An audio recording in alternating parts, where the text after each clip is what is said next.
People don't return because the past was better. They return because the present became too friction-filled to move through. I keep seeing this in places where people aren't trying to reinvent themselves. They're just trying to function, a practice tee, a desk with a half-finished draft, a phone that won't stop buzzing. Complexity accumulates quietly. A person adds one more drill, one more app, one more obligation, and eventually the thing that once allowed motion no longer does. The return that follows is usually small, a subtraction, a narrowing, not a gesture toward the past, but an attempt to clear whatever is blocking the next step. On a golf range, the pattern is almost literal. A player stacks swing thoughts, a new grip, a borrowed drill, a cue from a video. Each addition seems harmless, even helpful, until the motion becomes crowded. The sequence that once produced impact is interrupted by competing instructions. The ball flight shows the interference. When the player strips away the extras and returns to a basic sequence, the swing doesn't become simpler in a nostalgic sense. It becomes functional again. The return restores motion. At a desk, the same dynamic plays out in language instead of movement. A writer begins with a controlling idea that gives the piece its spine. Drafts accumulate, and with them a temptation to add more examples, more cleverness, more hedging. The essay thickens and loses its thread. When the writer pares back to the original meaning, the prose tightens. The return isn't a retreat from growth. It's a re-anchoring that restores coherence so the work can continue.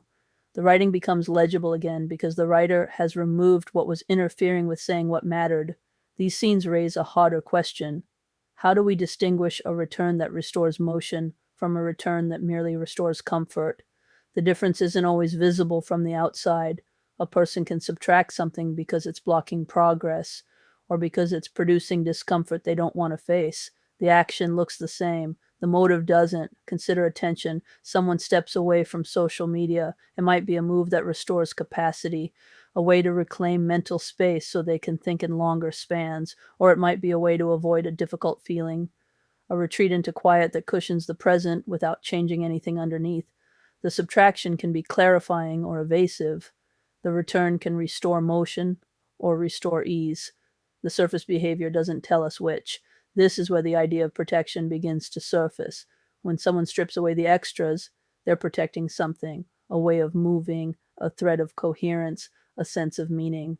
But belief in what deserves protection doesn't guarantee that the thing is actually worth protecting. A golfer might protect a sequence that genuinely carries their swing. A writer might protect a thesis that still organizes their thinking. Someone stepping away from noise might protect the part of themselves that needs quiet to function, or they might protect a comfort that keeps them from confronting necessary difficulty. Complexity isn't the villain here. Discomfort isn't either. Reinvention and discontinuity can be essential. Some patterns need to be broken. Some friction is productive. Some returns would take a person backward in ways that limit growth.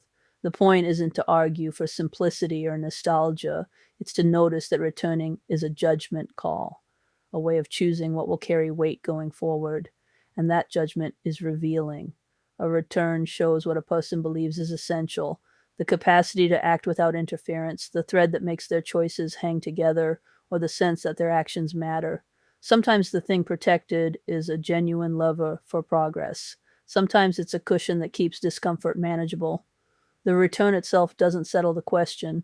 Sometimes a return opens a path forward. Sometimes it simply cushions the present.